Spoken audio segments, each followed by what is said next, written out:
Ready to light that fire by doing the things that make you come alive?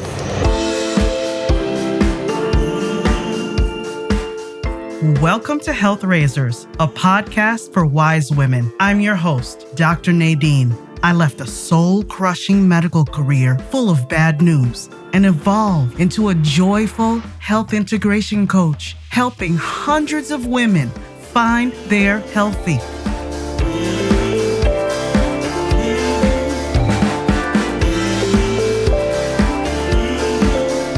You're more than your dress size. Stop putting up with toxic relationships, swallowing your true emotions, and sacrificing your mental health. Stop using your body as a battlefield. You're always giving. You deserve to put yourself first, not just for your sake, but for those you love.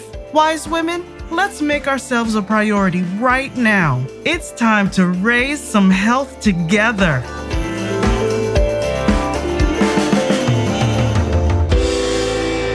Hello, wise women. Today, I am pleased to welcome Noelani Sagapolutele. She is a licensed clinical social worker, a Native Hawaiian therapist, and founder of the Waʻa Collective. It's a directory and growing community of independent, culturally grounded mental health professionals serving the Pacific Islands. Noe's vision is one where individuals and families who have historically felt unseen by the system can now access care that reflects who they are and where they came from. So, first of all, welcome, Noe. I am so honored and pleased to have you today. Mahalo, Nadine. I'm so happy to be here as well. So our theme today is going to be talking about long-term partnerships, whether you're married or not, couples beginning their journey together in this pre-parenthood phase, how they can then navigate parenthood, post-parenthood, empty nester syndrome, pre-retirement, post-retirement. All of those are such different, complex scenarios in life to navigate. So I really wanted to talk to someone about this. Before we dive in, though, with the first question, please tell me about your work. This is really fascinating, and just a little bit more about your vision about helping people who have historically felt unseen dive into new waters and begin to this journey of overall good health. So, like you said earlier, I am a licensed clinical social worker. So here, in Hawaii, but I think across all Indigenous cultures, mental health is kind of a Western concept. And so especially for Native Hawaiian Polynesians, I don't think it was a thing back when our ancestors, even just 100 years ago. It's a foreign concept to us. But here I am, a licensed professional, mental health. And now mental health, I think, is taking center stage for various reasons across the country, possibly even across the globe. And so I needed to figure out a way to help blend modern day mental health with Indigenous wisdom and Indigenous ways that would make sense for our people. And when I'm meaning our people, because I am Native Hawaiian, Filipino, Chinese, mixed ethnicities, as many are in Hawaii, I wanted to create a space for us. And so that's kind of what my vision was because typically in our culture, it's easier to talk to somebody who looks familiar to you, whether that's familiar, the way they talk, the way they look, just their experiences. It's so much easier to connect. And the barriers of mental health often come down when we can connect with someone who looks familiar to us. And so that's why I started Waʻa Collective. We are a collective of independent practitioners who are committed to just our people of Hawaii and across Polynesia, or this includes Hawaii and on the continent as well, which we know as like the mainland or the continental US, because Native Hawaiian and Pacific Islanders are the fastest growing demographic in the United States and represent about 1.8 million right now. And so there's a lot of work to do, a lot of stigma to shift, and just a lot of a lot of healing to do. And so that's a little bit about us. I love the specificity, and I believe this is going to lend a very specific flavor to our conversation, but also universal truths as well as we dive into relationships. Yeah, absolutely. Of course. We're just taking our wisdom, but I feel like Indigenous wisdom, BIPOC, I feel like there's some kind of common ground amongst just Indigenous cultures. And so here for it all. Yeah. Yeah, absolutely. And I am a first generation Haitian American. So definitely the idea of feeling seen and feeling safe in the hands of someone who has a different lens than is typical or the most pronounced lens is going to be extremely helpful. So thank you again for this wonderful conversation. We're about to kick off with this first question. So I'm thinking about a couple that begins their marriage with having intense careers. They're juggling their professions, and they're maybe juggling early parenthood, or maybe foreseeing what parenthood is about to look like. What patterns do you think shape these foundational years, and that if we start off with the right foot, can carry us through later years? I think the foundation is always going to be ensuring that it's as healthy of a relationship as possible, right? That there's mutual respect, mutual understanding, kind of open communication. That I think a good match is that's kind of, in Hawaii, we say kahua. That's kind of like the foundation of everything. Is, do you feel supported by each other? Do you love each other? Is there mutual respect and understanding? Everything after that just builds off of this foundation. If that's rocky, if there's some red flags of control or domestic violence or an unbalance in communication or imbalance in responsibility, not seeing eye to eye on many things. If those kind of red flags are early on, it's probably going to be an uphill battle for the rest of your relationship. But I think when two people get together, and if you feel like you found your person and, supported, especially here in Hawaii, supported by family, supported by friends, having those around you saying, I think you're a good match, or I think this, but sometimes people may not say that. And for the individual person, you just have to trust your instincts as well, because family and friends can sometimes be wrong. So just have to use your authentic self, what you feel is right, but then also try to seek out the people around you who love you, who have your best intentions when you're getting into a relationship, because family and friends are probably going to be around, especially for a long time. I feel like in Indigenous cultures, family's always going to be there, and sometimes we come in very, very large families. So you might as well get comfortable right now, because it's going to be a long haul. So you either can make it easy or make it not easy. And so typically we like the easy path. And so I think by just having a really good base, a really good foundation to stand on, to grow on, to build a marriage or relationship, long-term relationship on, that's always the first thing. And then as we navigate to careers, so it's kind of like fall in love and you love it. It's honeymoon stage. And then you move into like very intense career. So I'm guessing we're talking about professional people. What do you think? Sure. Yeah. Let's narrow it down to professionals. Yeah. Professional, like we've gone to college. They both have intense careers. Ooh, this is a big one. This is where I see many people in my office. And so this is just like phase one, before even kids come along, is careers. Whose career is more important? That's the question that gets a lot. And a lot of, again, fighting, disagreement, arguing could happen with the misalignment, because at this point, I'm guessing you're maybe in your 20s or 30s or 40s even, but just those early years of finding like a rhythm with each other, that's super important. And one of the things that come up is, like I said before, whose whose job I want to work, but what about the household? But you're working all the time, but I want to hang out. And so it's like, it's really values between the two people and kind of meeting in the middle. That's what I like to say is you may value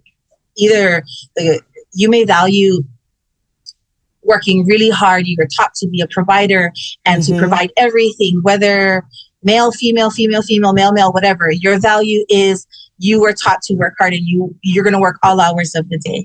But then your partner may value time together, and that's their love language, time together, time well spent, or, just acts of service, help around the house.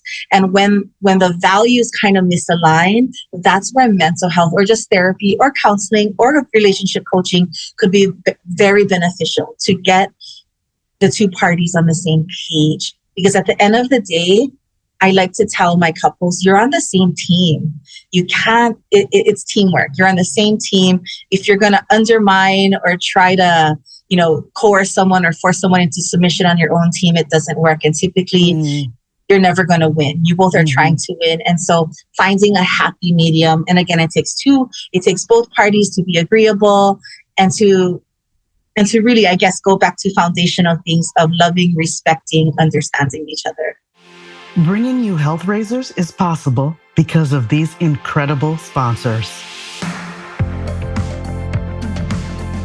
Feeling the need for a little pampering? Do you want an escape from the hustle and bustle of daily life? Mac Salon and Day Spa is your destination for relaxation and rejuvenation in Southwest Michigan. Get ready for a retreat in the woods. Mac offers comprehensive services tailored to your needs, including massage, facials, nails, waxing, and hair treatments, ensuring you feel refreshed and beautiful. Whether you're preparing for a special occasion or simply treating yourself, the experts at MAC are committed to helping you look and feel your best. Their commitment to wellness isn't just about beauty, it's about balance, confidence, and feeling amazing in your skin. Visit them today and discover why they're Southwest Michigan's premier choice for all your beauty needs.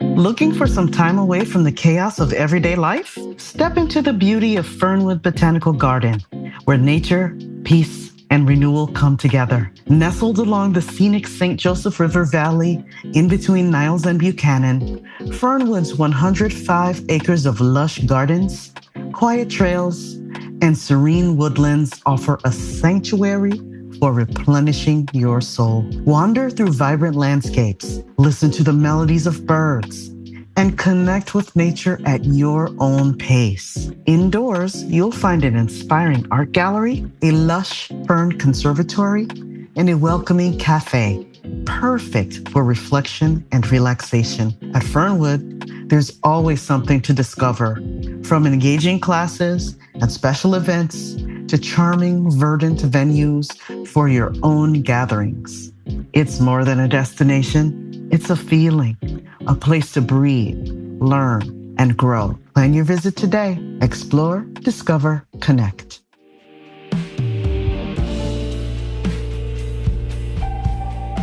In the mood for coffee, tea, yummy pastries, or cool swag? My friends at Infusco have got you covered. Infusco Coffee Roasters is a cozy neighborhood coffee joint in Sawyer and St. Joseph, Michigan. Infusco stands for a healthy community. They craft irresistible seasonal drinks, sourcing local artisans' products. The flavors shine from quality ingredients, and their beans are roasted on site.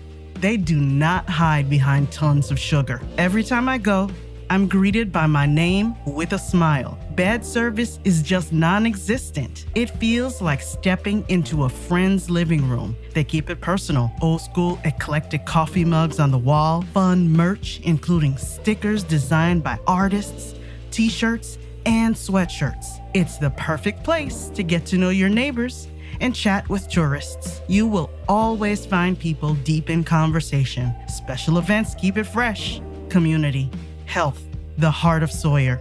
That's Infusco. I hope to meet you there.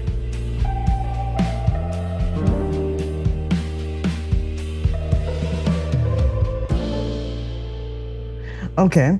So what about if we as individuals in the relationship have never practiced or been taught or learned, or maybe it's just not intuitive to understand our own needs, let alone be able to express those needs to our partners? Well, I think, again, this happens in my office frequently, is although they're there for relationship concerns, many times the individuals seek out individual therapy first and then use it in conjunction. So it kind of has to go hand in hand, because you kind of have to understand yourself and kind of what's going on in your head and your heart before you can try to fix what's going on in a dual relationship with two people.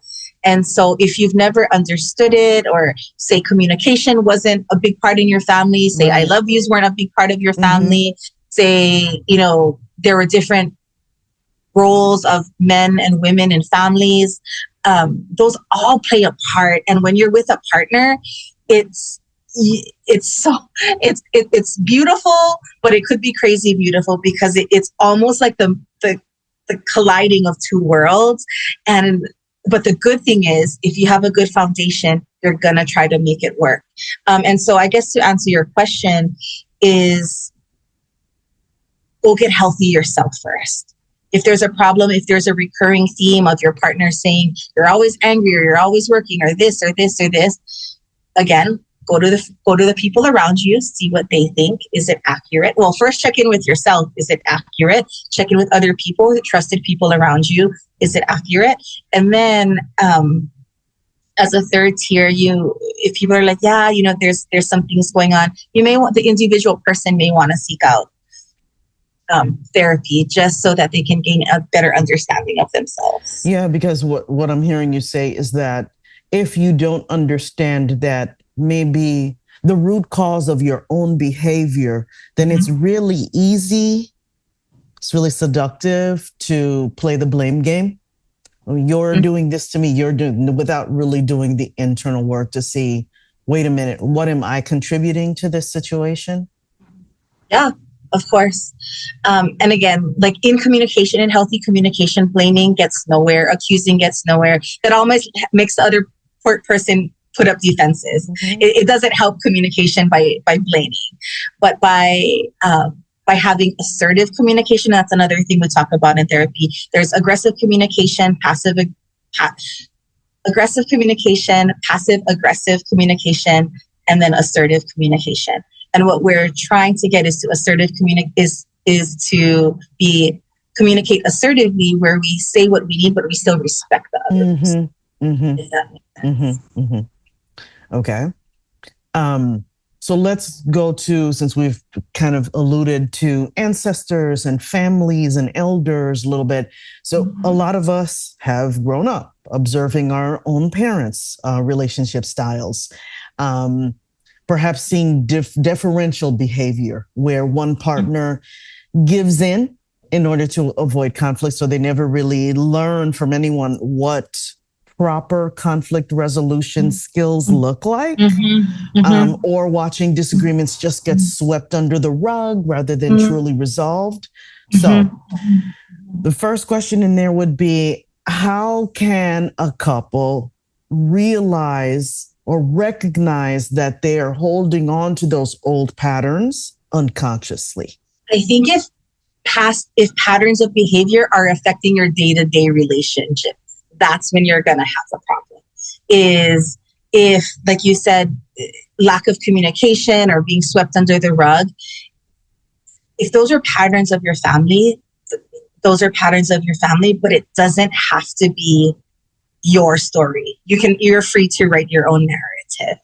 And if your partner is coming to you assertively and saying, like, why don't we talk about this? You always walk out the door when I tried, not always, I hate using always or never, but you often walk out the door when we're trying to have a conversation. It's not helping. We need to find a solution. And I think always being solution focused is the way to go, is the best thing. Is you can say, like, you walk out the door, you sweep things under the rug, and yeah, but what are we going to do about it? How can we fix it? So we recognize that there's a problem.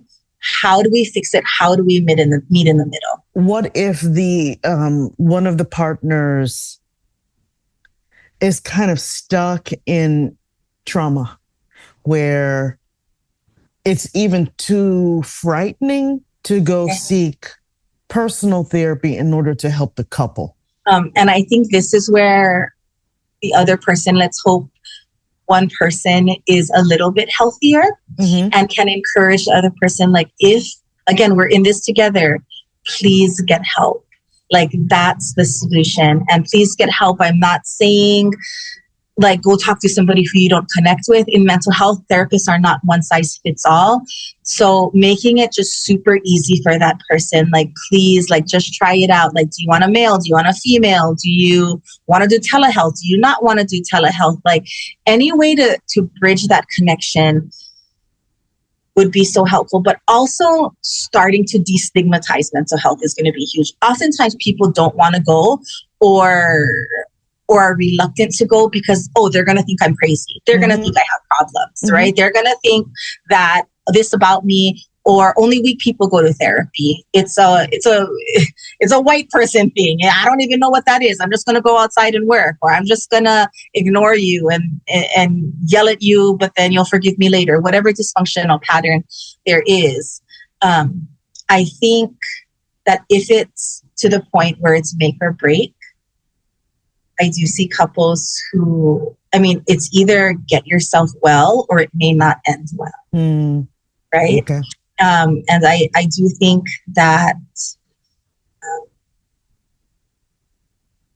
again, that's why we're here. For many, I think, Indigenous people of Hawaii, there's such stigma on only weak people do that. No, I'm just going to go outside, or I'm just going to work, and only, especially our men, only girly guys go talk to people. Yeah. Like, I'm not going to do that. Yeah. But then to start, like, to research, to go get on social media, to do your research on anti-messaging, meaning it's okay, meaning you're not crazy, you're not weak. Like, there's a spectrum of mental health. On the very low end is just like being overwhelmed, just like a little bit of stress, like being sick, like just a little cough, just a little runny nose. On the severe end, of course, is kind of what many of us automatically go to are the severe mental illness. So these are the people, severe and persistent mental illness, which are the people maybe with psychosis, talking to themselves, the homeless. That's a very homeless on the streets talking to themselves. That's a very extreme end. But on the very low end is just to talk, just to get it out. And I like to tell my people, especially the guys who come to me, is like, I say, if you don't get in what's in your heart or in your mind, it's going to make you sick. It's like constipation. When there's toxins in your body, meaning you can't flush out that from your intestines, it's going to make you sick, perhaps die. Same with your mental, emotional health. There's stuff that we carry and it all carries weight. If you hold on to it, it's going to make you sick. So why not just let it out and then be done with it, or let it out, figure out ways to move on. And the good thing about therapy that not a lot of people know, or that many people who are reluctant to come to therapy know, is it's all confidential. And so that's the really good thing about it as well. Okay. So how do you help clients, individuals, distinguish between healthy compromise? So it's not just, I'll give in just to keep the peace. What does healthy compromise versus unhealthy difference look like in relationships? Difference. And people know, I when they're in my office, ask them, like, are you truly happy? Like if you think about it, if you boil it all down, like, don't care what your mom thinks or your partner thinks, he's not here, she's not here. When you boil it all down, how does it feel in your heart? You're gonna know. People know. And sometimes it's going to take a little bit to connect back to their true feelings. But a lot of times, once they get into an office and once we start to get to process, like, tears flow, or they start to reconnect with themselves. But oftentimes in the noise of the world with children and things to do, we have a million things to do all the time. You don't get to stop and pause, but that's what therapy allows you to do, is to stop and pause. And so, like, regarding healthy compromise, I think it's really being open and honest with what's going on. Like, do you think it's healthy? Like, in your relationship, do you think it's healthy? Is it serving you, or is it not serving you? And try to have the person to tap into what feels authentic to them. They may be in denial for a little while, but the more therapy, the more that we sort things out, a lot of times the therapist can reflect back to the person like, that doesn't sound very healthy. Like he or she makes decisions 100% of the time. Not very healthy. Like, what do you think? And from somebody who's non-judgmental, who really knows nothing about the relationship, but reflecting it back, I think that could be step one in helping the person to realize, like, oh, I guess it's not that healthy. Maybe I am being isolated. Maybe I am being controlled. Maybe I am overreacting or being unreasonable or being too harsh on my spouse, whatever it is. So I think through skilled processing and kind of massaging it, in Hawaii we say lomi, which is to massage.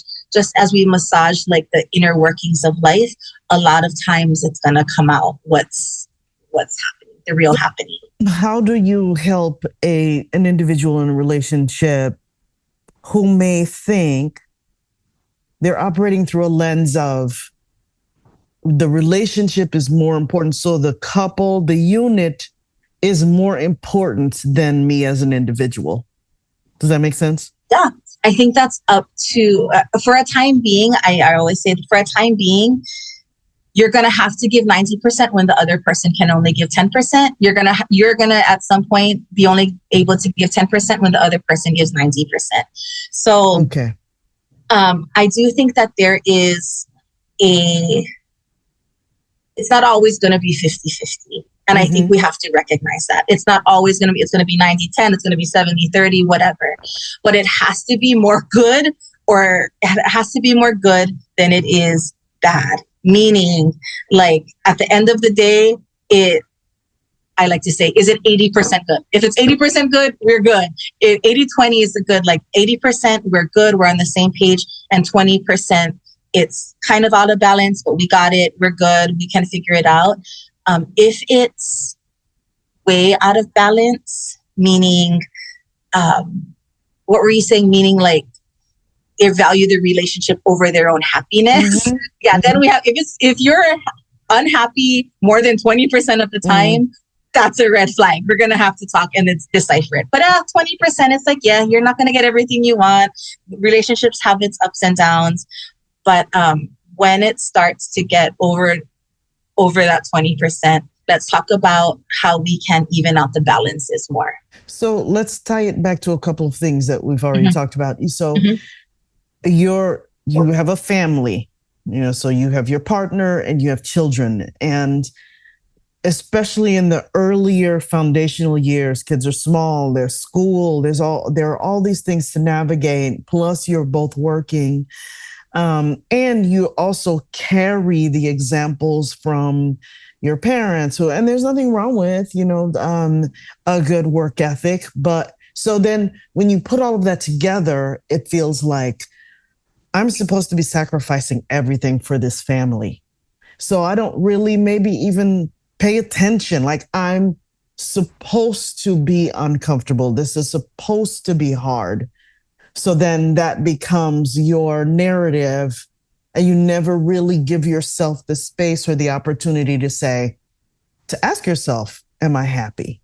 I mean, what does that even mean in the mix of all of this that's going on? Yeah, right.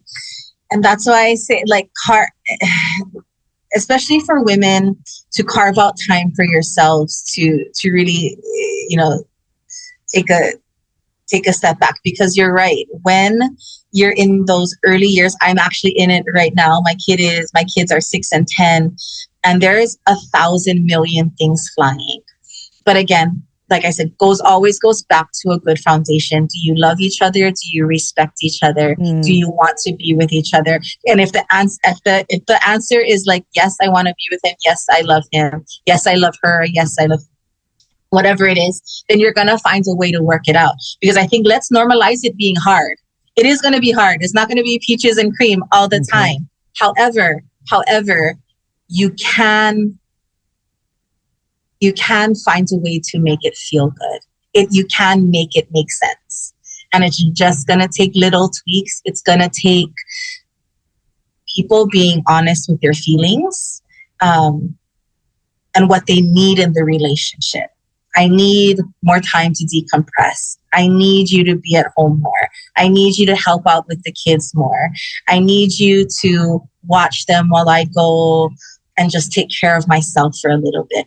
I think it's that open, honest, transparent communication that is instrumental in a relationship, in a healthy relationship that's going to survive.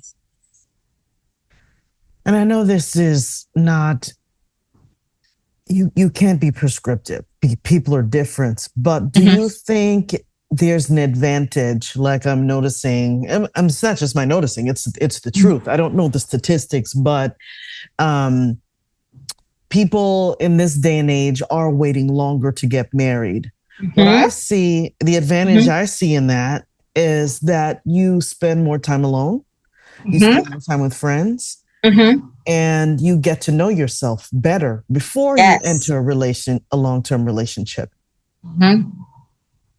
So is that advantageous, do you think?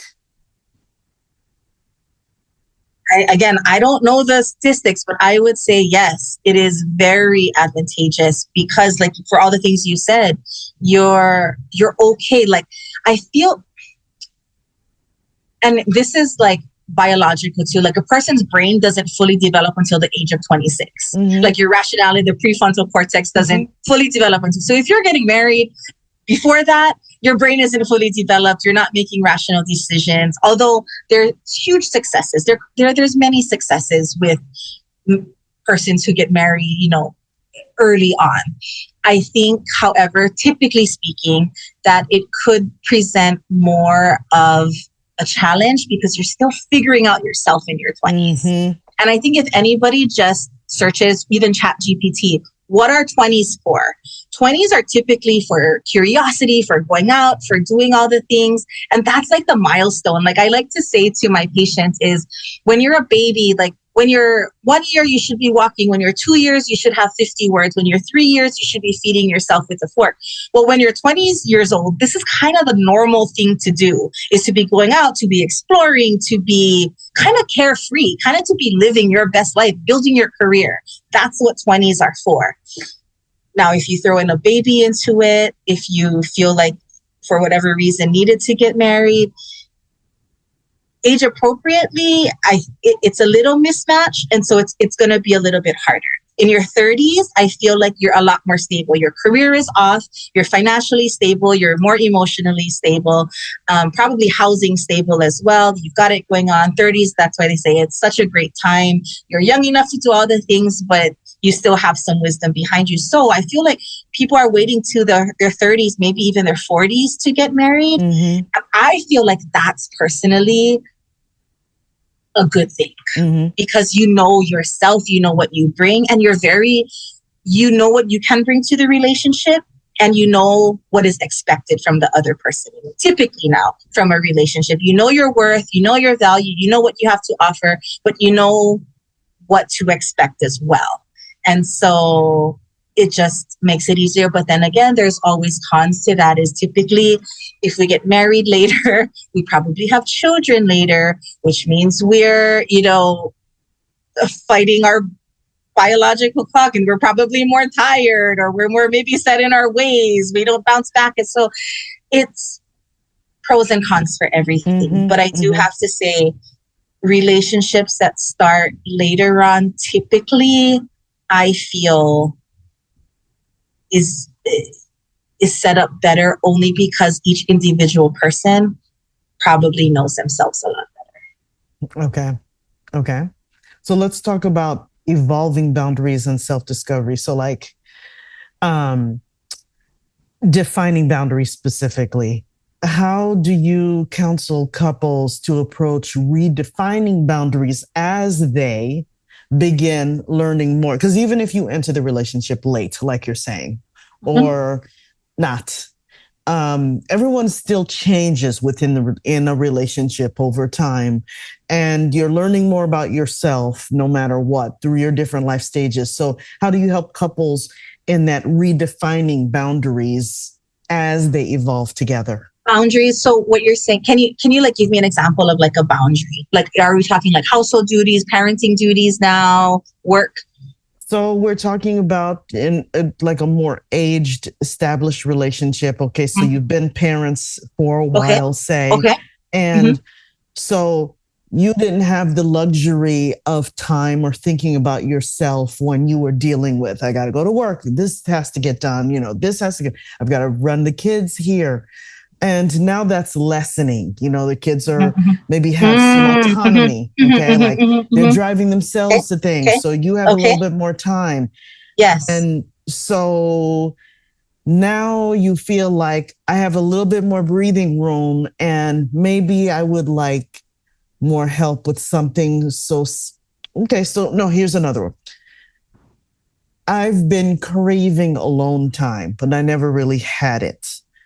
So now that my kids are, kind of able to do their thing a little bit, how do I tell my partner, you know what? I just want to go away. Like you'll see commercials and things where the people are in the bathroom or in the bathtub escaping everyone. And I always think, does it have to be a stolen moment?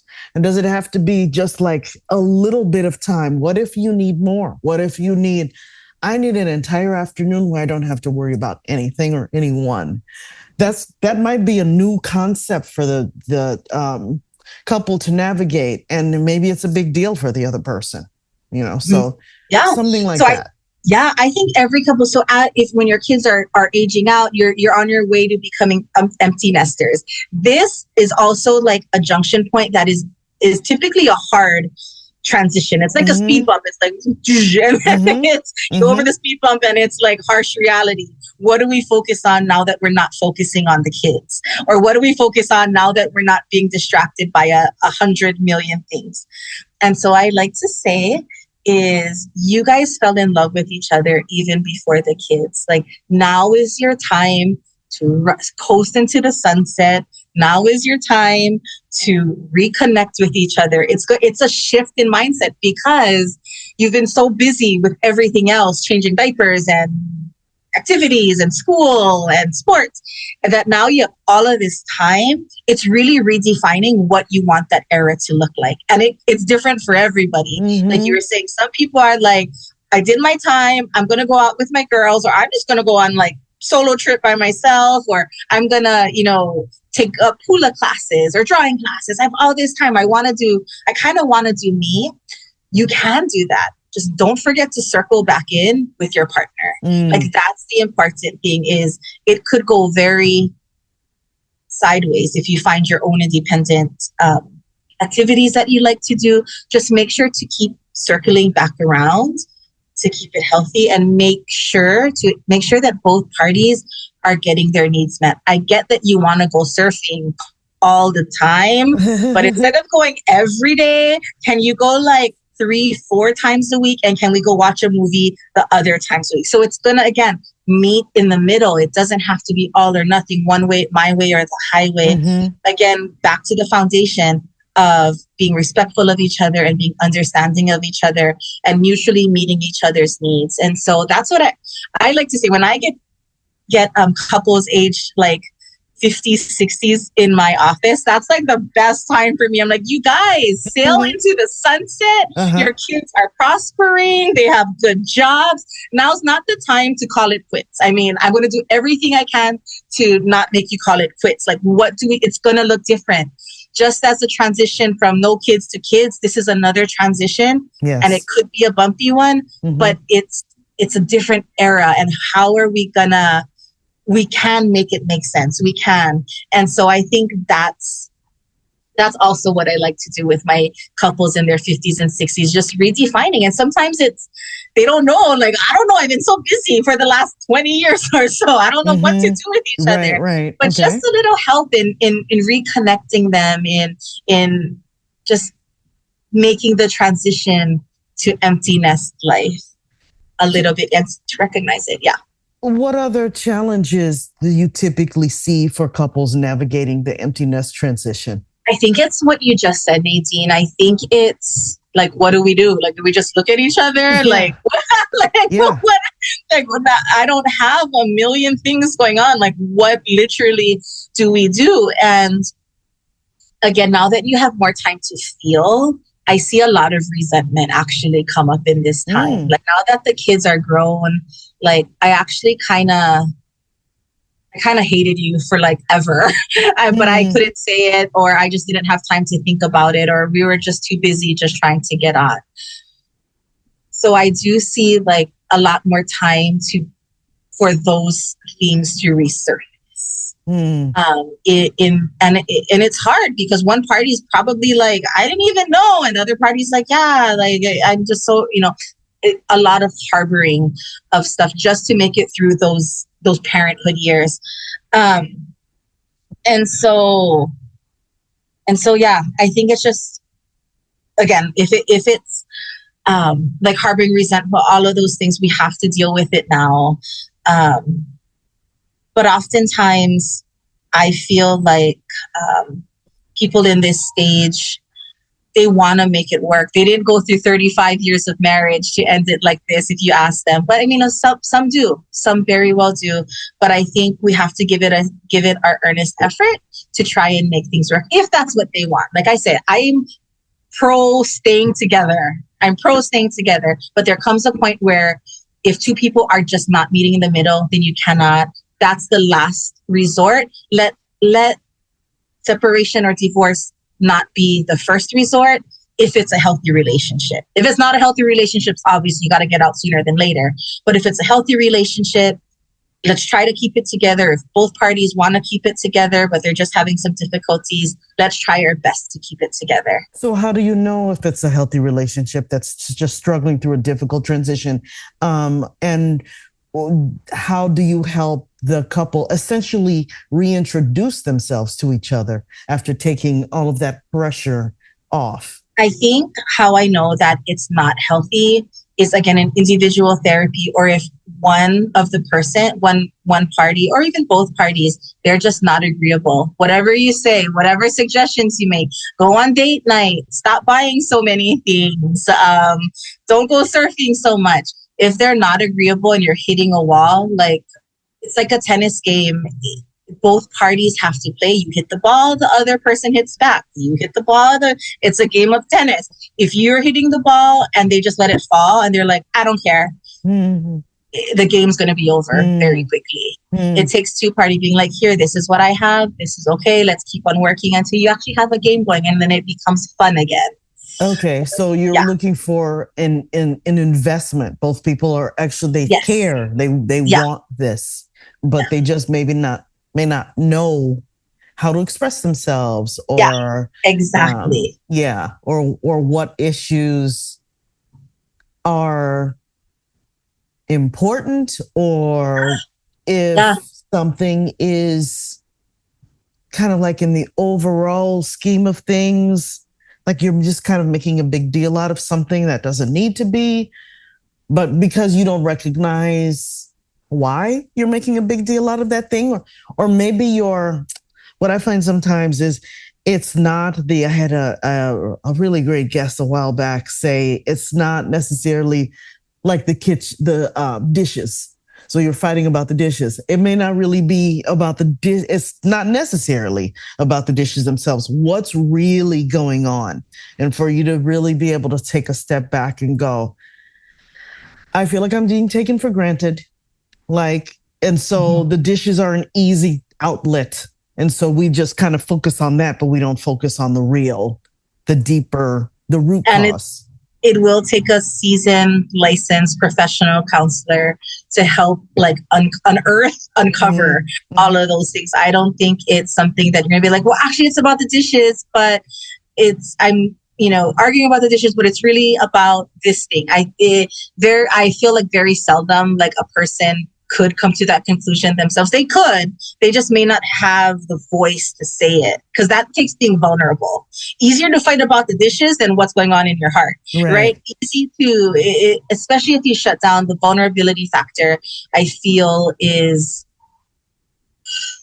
in some relationships, it's hard because you've been hurt so much. It's hard for you to open up your authentic self when you feel the other person constantly shuts you down. Mm-hmm. And then before I forget to, as we're in these 50s and 60s, I feel like another rough transition could be the topic of sex. That's huge. And the changes that women go through or men go through, a lot of times that becomes conflictual as well. And so I see that typically later in life as well. Why? What are the usual challenges? I think for women, once you hit perimenopause is in your 40s, menopause is probably in your early 50s to mid 50s, your body changes. It may not be that pleasurable anymore for women because your body changes. And I think when you have a spouse who it's education, who understands like, oh, it changed. Like we're going to have to do something different. But then also when, again, this is usually in women-male relationships, but the male feels like, oh, like she doesn't want to be with me. She's ignoring me. Like never, like many men, physical affection is their love language. Men, typically, again, you can't be prescriptive, but typically. And so that's typically a point of contention is I'm trying to be, but she doesn't want anything to do with it. Or because now there's pills for men. Like my women always say, there's pills. He can just take the pill. I can't take a pill. He just does it. And it's like all the time. And there's a lot of conflict around that. And so again, it's just meeting in the middle. What's reasonable? What works for both people? How can we keep both people mutually satisfied as we navigate not only environmental changes, but also physical changes within our body? We're going to be slowing down. Things aren't going to be working as they used to. And so how do we, again, be respectful and understanding of each other in this time of life, in this season? Seasons are always changing, and we're in a season where we're older, where things, again, don't work like they used to, but we can still find common ground. Always go back to common ground. So as you were talking about the physical challenges, I was thinking about mental challenges. Like nowadays, with technology, people are always working. So 24/7, 365 work culture.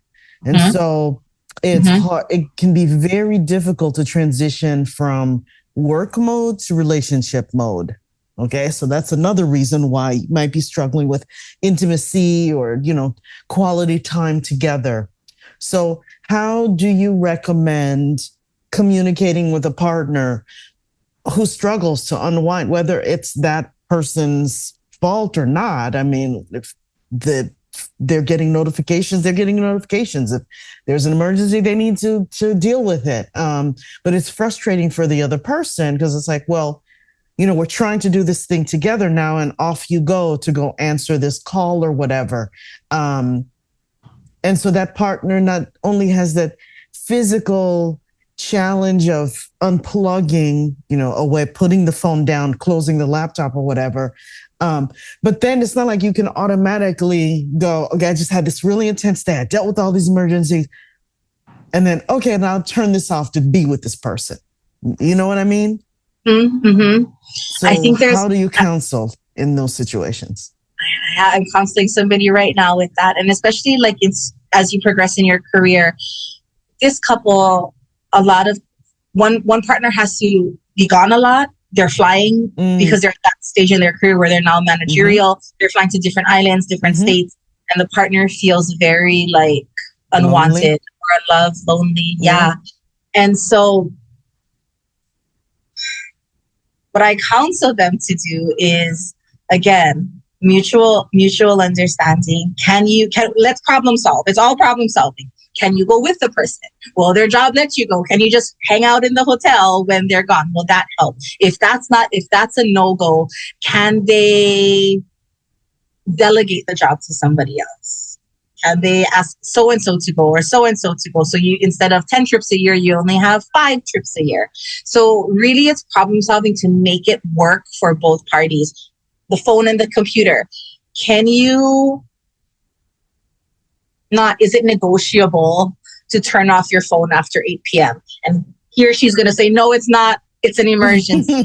Yeah. Okay, I'll be understanding of that. But because we're negotiating, then in order for that to feel good to me, then I need to have dinner with you once a week. I need to go on long walks for you for just an hour every single day, whatever it is. And so I think it's finding that compromise. It's okay, I get it. You can't turn off your phone. But again, even problem solving that phone call, like, can it go somewhere else? Can somebody else answer it? But if it's like, no, and you're hitting walls, okay, then what do you need to make it feel good to you? Because it doesn't feel good when you feel like you're being ignored and you feel lonely and you feel like you're alone when you're in a relationship. So what can we do to make it feel good? And so finding creative solutions. Yeah, absolutely. Okay. And if creative solutions don't work, again, it's what we talked about before. When you feel like a person can only hit a wall so much before they're not going to want to hit the wall anymore. Yeah. Well, people are only going to want to hit that tennis ball over the net one more time and just see it go like bounce, bounce, bounce. They're going to eventually check out. And so no other person to be responsible, than the people in the relationship. But I like to tell my people, like, you just leave all your cards on the table, because you never want to leave with regret. You're never going to want to say, like, I should have done this. Maybe this would have helped. Like, leave it all on the table. So if you have to go, if it's going to dissolve, you can say with good faith and a good heart that you literally tried everything. Okay. And to be at peace with that. Okay. So let's talk sort of like the empty nester transition. There's the pre-retirement transition too. So I'm going through that right now with my husband, where this is a person who is a professional who deeply identifies with his career. Okay, this is not uncommon. This is not an uncommon story. So how does a couple prepare for the relationship shift that's about to happen? Okay, so how is he going to go from 100 miles an hour, 24/7, 365 to, okay, now I'm retired. What are we going to do with each other now? Because you have a great big void that you truly identified with.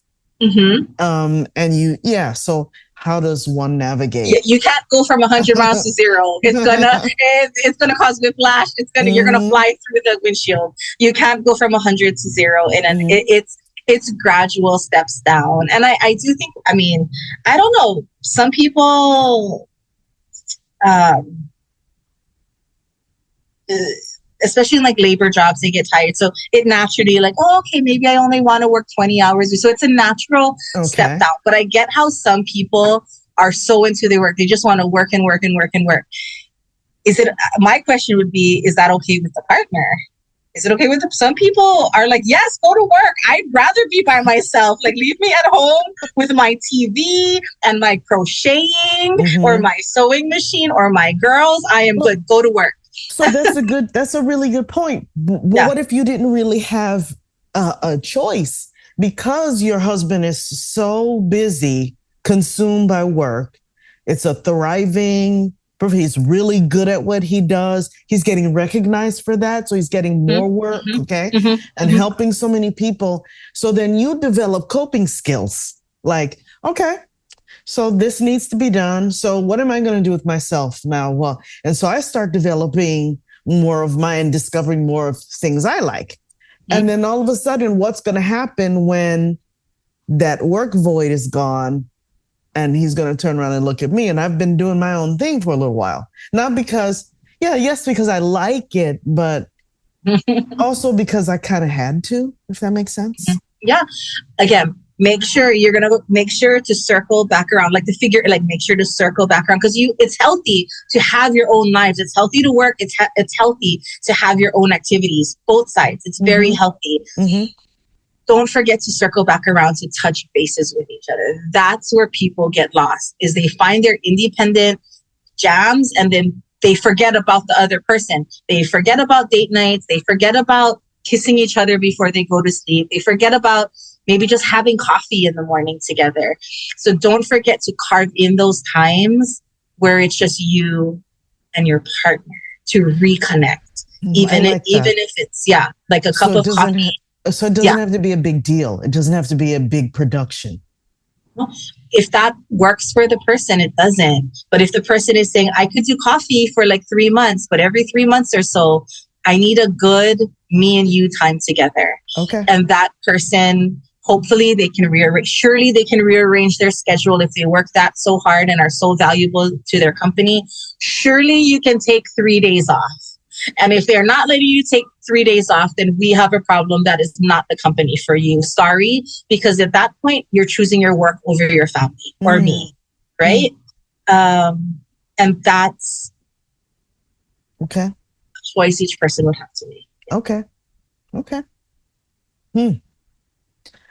Wow, this has been fabulous. The hour melted. Before I ask you my last question, Noe, is there anything else you think kind of like to wrap things up, or maybe something we might have forgotten that you think is important to bring up?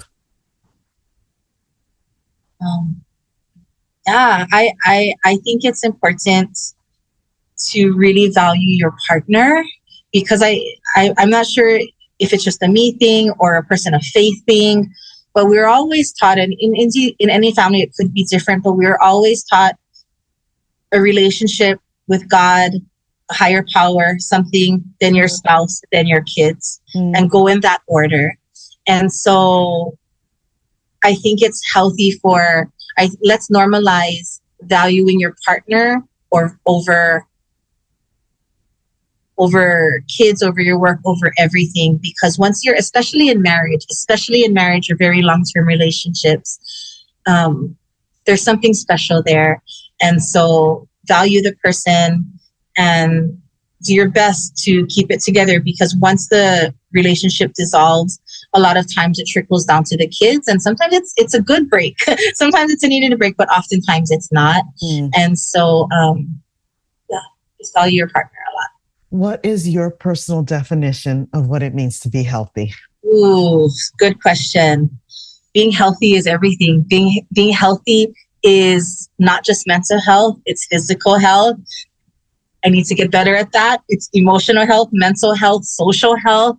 It's like a wheel, and it's being balanced in making sure you're taking spiritual too, making sure you're taking care of yourself spiritually, making sure you're taking care of yourself physically, making sure you have social friends, and making sure emotionally you're okay as well. All of the things that to me is wellness, because if you're only physical wellness, but your mental health is dying, what good is that? If your mental health is on par, but you are gonna die of diabetes, what good is that too? So I think it is a holistic view of health. And at the end of the day, making sure that you're maikai, or that you're good in all the areas. Music to my ears.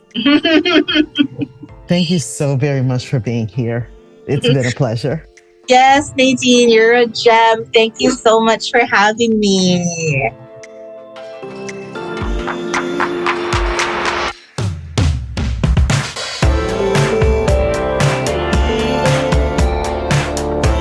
Wise women, move from last place to first place in your life. Stop using your body as a battlefield. Let's raise health together with a customized health plan just for you. Contact me at npkhealthintegration.com. Thanks for listening. See you next time.